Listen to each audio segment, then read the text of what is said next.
Welcome back ਹੋ ਗਿਆ ਯਾਰ ਤੁਹਾਨੂੰ ਬ੍ਰੈਂਡ ਨਿਊ ਵਲੌਗ ਦੇ ਵਿੱਚ, ਕਿਉਂਕਿ ਯਾਰ ਮੈਂ ਇੰਟਰੋ ਕਰਨਾ ਹੀ ਭੁੱਲ ਗਿਆ ਸੀ ਤੇ ਵਲੌਗ ਐਂਡ ਕਰਨਾ ਵੀ ਭੁੱਲ ਗਿਆ ਸੀ ਯਾਰ। ਮੈਨੂੰ ਸਮਝ ਨਹੀਂ ਲੱਗੀ ਕੀ ਚੱਕਰ ਹੋਇਆ ਕੀ ਨਹੀਂ, ਮੈਨੂੰ ਯਾਦ ਹੀ ਭੁੱਲ ਗਿਆ, ਪਤਾ ਨਹੀਂ ਯਾਰ ਕੀ ਸੀਨ ਹੋਇਆ ਕੀ ਨਹੀਂ। ਚਲੋ ਯਾਰ ਮਿਲਦੇ ਹਾਂ ਤੁਹਾਨੂੰ ਅੱਜ ਦੇ ਵਲੌਗ ਦੇ ਵਿੱਚ।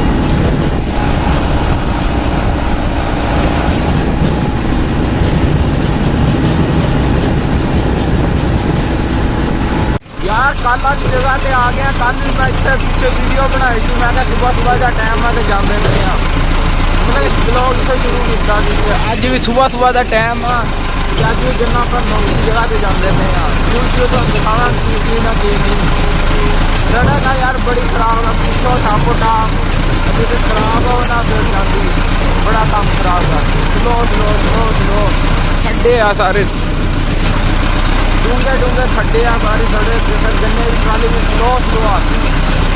चलो फिर पहुँच गए।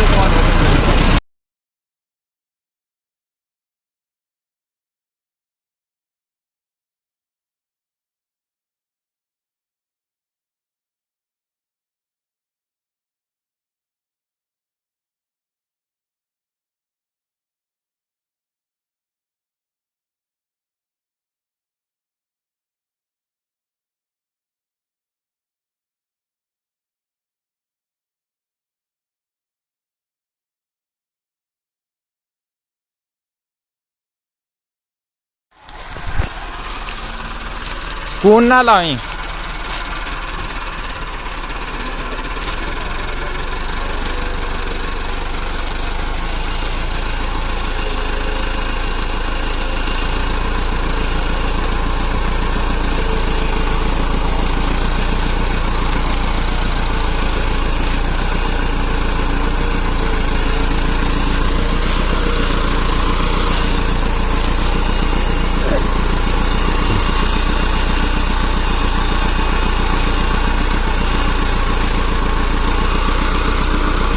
किधर गाड़ी करनी है?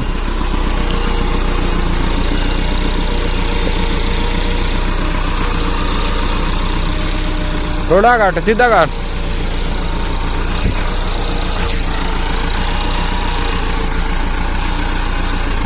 पूरा रख टोटे।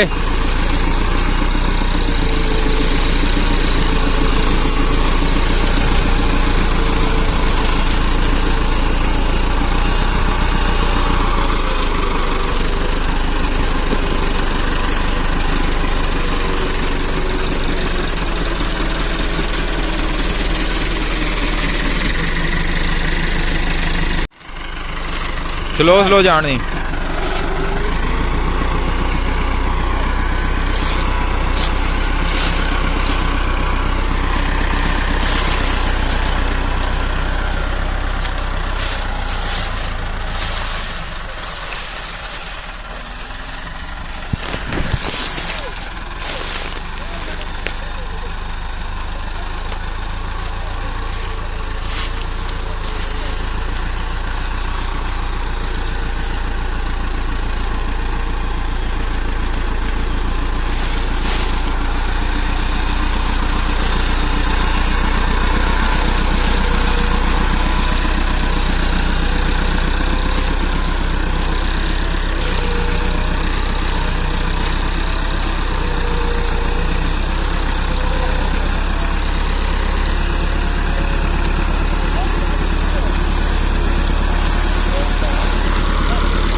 346 minutes later. ਯਾਰ ਟਰਾਲੀ ਲੋਡ ਹੋ ਗਈ ਹੈ ਤਕਰੀਬਨ 12 ਪਾਉਣ ਲੱਗੀ ਆ ਇਹ ਕੀ ਬਣਾਤਾ ਟਰਾਲੀ ਤਾਂ ਯਾਰ ਇਹਨਾਂ ਨੇ ਸ਼ੇਪ ਪਤਾ ਨਹੀਂ ਲੱਗਣਾ ਹੀ ਨਹੀਂ ਆਮ ਲੇਬਰਾਂ ਨੂੰ ਹੁਣ ਭੁੱਲ ਗਿਆ ਲੇਬਰ ਕਿੱਦਾਂ ਲੱਦੀ ਦੀ ਆ ਤੇ ਕੱਢਣ ਲੱਗੇ ਯਾਰ ਤਾਰਾਂ ਸ਼ਾਰਾਂ ਪਾ ਕੇ ਤੁਹਾਨੂੰ ਫਿਰ ਅੱਗੇ ਮੈਂ ਕੀ ਆਖਾਂ ਮੈਨੂੰ ਨਹੀਂ ਪਤਾ ਯਾਰ ਮੈਂ ਕੀ ਆਖਣਾ ਤੇ ਤੁਸੀਂ ਅੱਗੇ ਸਾਹਮਣੇ ਪਹਿਲਾਂ ਹੀ ਦੇਖ ਲਓ ਯਾਰ ਟਰਾਲੀ ਲੋਡ ਹੋ ਗਈ ਆ ਯਾਰ 40 ਆ ਕੋਈ ਵਾਵਾ ਸਾਰੀ ਕੋਈ 2.5-3 ਫੁੱਟ ਦੀ ਹੈਗੀ ਆ ਮਤਲਬ ਕਿ ਵੀਡੀਓ ਦੇ ਵਿੱਚ ਮੈਨੂੰ ਇਹ ਸਮਝ ਨਹੀਂ ਆਉਂਦੀ ਇਦਾਂ ਦਾ ਕੁਛ ਕਾਤੋਂ ਨਜ਼ਰ ਆਉਂਦਾ ਯਾਰ ਹਿਸਾਬ ਕਿਤਾਬ ਉਲਟਾ ਹੋ ਜਾਂਦਾ ਹੁਣ ਆ ਰੇੜ ਆ ਫੁੱਲ ਇੱਕ ਰੇੜ ਪ੍ਰੋਪਰ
ਕੱਢ ਲਿਆ ਟਰਾਲੀ ਬਾਹਰ ਹੁਣ ਭਾਈ ਲਈ ਜਾਂਦਾ ਚੰਗਾ ਭਲਾ ਟਾਈਮ ਲੱਗ ਜਾਣਾ ਉੱਥੇ ਤੱਕ ਪਹੁੰਚਦੇ ਹਾਂਜੀ ਉੱਥੇ ਤੱਕ ਪਹੁੰਚਦੇ ਚੰਗਾ ਭਲਾ ਟਾਈਮ ਲੱਗ ਜਾਣਾ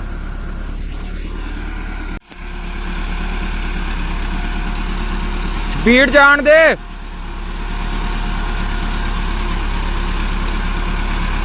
ਰੇਸ ਜਾਣ ਦੇ ਥੋੜਾ ਉਰੇ ਰੱਖ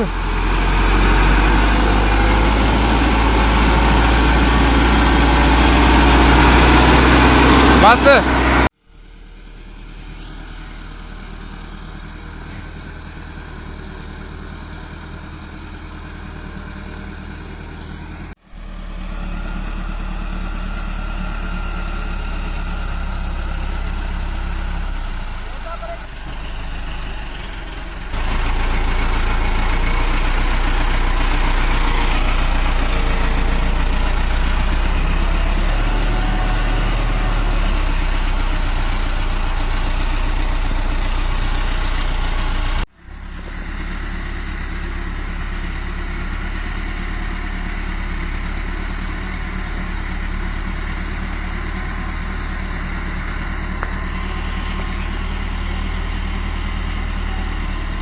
ਕੱਲ ਨਾਲ ਪਰਸੋਂ ਪਰਸੋਂ ਪਤਾ ਨਹੀਂ ਕਿਦੋਂ ਹਾਂ ਤੀਸਰਾ ਦਿਨ ਹੋ ਗਿਆ ਉਸ ਦਿਨ ਨਾਲੋਂ ਅੱਜ ਸ਼ਾਮ ਭਜਾਈ ਆ ਰਿਹਾ ਉਡਾਈ ਆ ਰਿਹਾ